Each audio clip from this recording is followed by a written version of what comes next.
hesitation. I pretty much knew what I was going to do, but there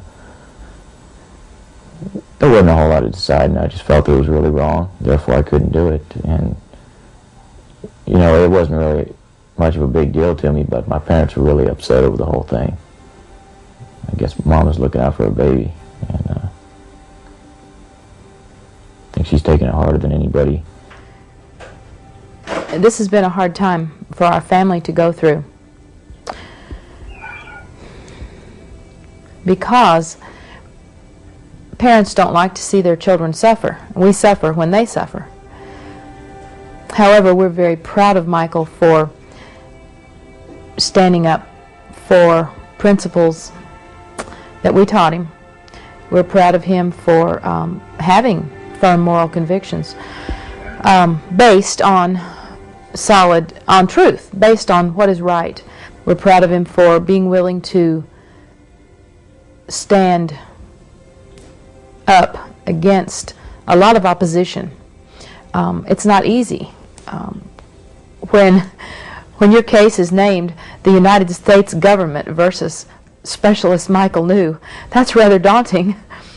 I really hope and pray that Michael's stand will in some way awaken the American people to recognize that our nation seems to be in peril.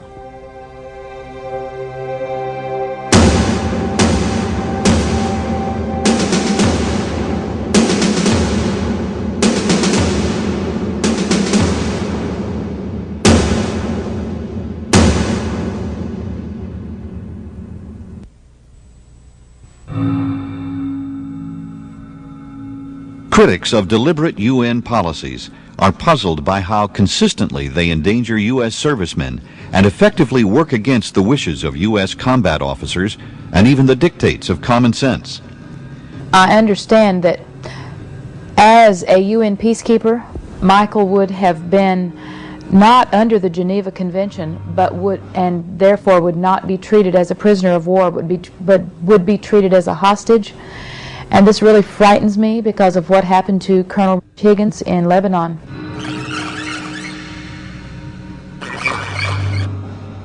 When Rangers in Somalia requested the weapons needed to protect themselves, they were denied by the UN, and the results were savagely gruesome.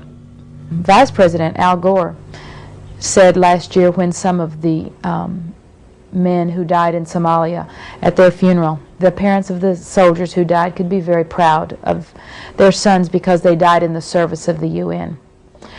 My husband and I would not be at all happy to hear that we should be comforted because our son died in the service of the UN. A fellow asked me how did I feel about the fact that Michael is being turned into a cause célèbre for isolationism. And the question really surprised me. I had never thought of our position as being an isolationist position. And my reaction at the time was that and certainly now having thought about it a bit, is that we really don't feel like we're isolationists, but we believe in the sovereignty of our country. We believe that America is and ought to be a free country.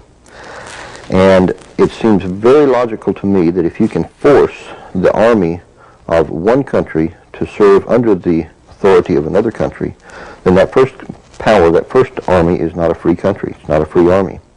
It's a very simple thing to me, and we've taught this to our children, looking at Rome, where the Roman government could force other countries to provide legions and to provide soldiers for them, that they were satellite nations.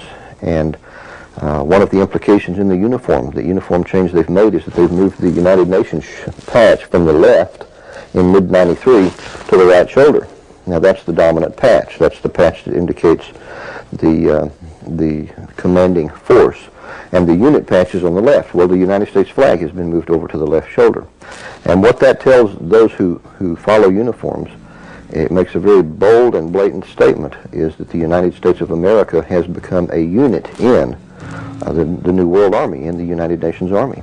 And that's a tremendously scary proposition when you stop and think about the implications of that uniform change.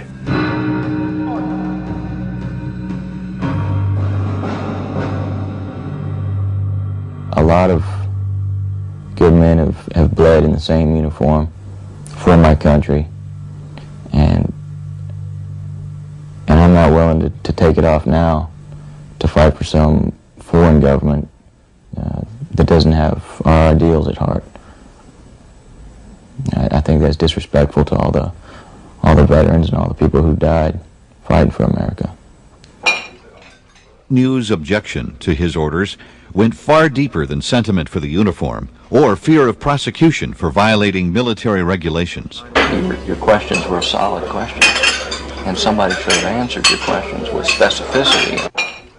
Something in his upbringing suggested that it is wrong to surrender sovereignty at any time, but especially hazardous to surrender to a foreign power called dangerous by U.S. leaders on both left and right.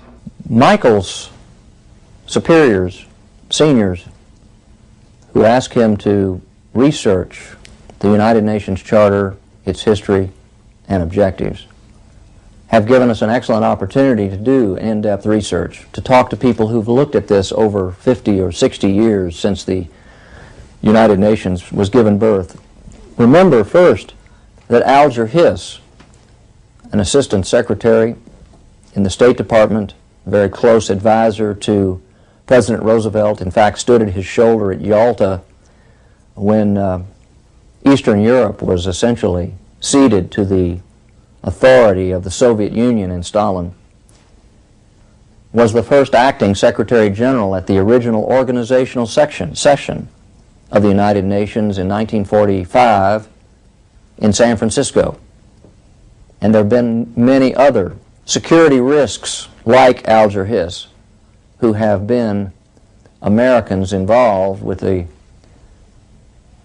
United Nations. Let's look at it today as we consider whether our sons and daughters should go to Bosnia.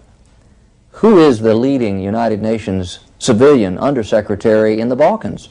An Iraqi diplomat, that is, an appointee of Saddam Hussein, named Ismat Khatani.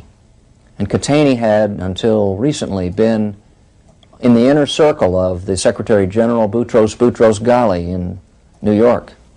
And he has been given temporary command over all United Nations operations in the Balkans, which I believe, and it's not been clarified, would include the Able Sentry deployment or prevent deployment that Michael New's former battalion, the 1st of the 15th Infantry Brigade, was making into Macedonia.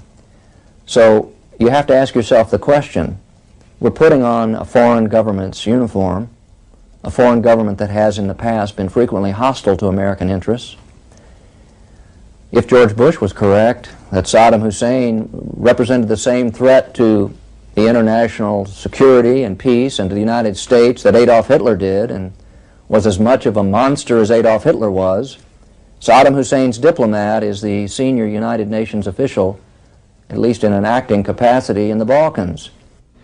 UN military influence has been growing steadily since 1945, a growth that has been accomplished by one simple factor. The representatives of sovereign nations and their military personnel have willingly surrendered military decisions, military hardware, and military personnel to the UN and its dangerous rules of engagement. House Speaker Newt Gingrich has noted that the United Nations military force model is a total disaster. Gingrich went on to say that no military forces should be used in a constabulary role. It demoralizes and undermines the military, Gingrich observed. You cannot ask soldiers to train to be hostages. You cannot ask soldiers to drive around in white vehicles. You cannot ask soldiers to wear blue helmets because in that process they cease to be soldiers. The purpose of a military force is to impose your will by violence if necessary, and by guile and stealth if possible. The purpose of the military is not to sit around and be a political tool to be manipulated by diplomats in totally unmilitary matters. Growing numbers of U.S. congressmen are frustrated that President Clinton is not responding to their demands to disclose information about his unmilitary intentions for Michael New and the armed forces. According to UN documents,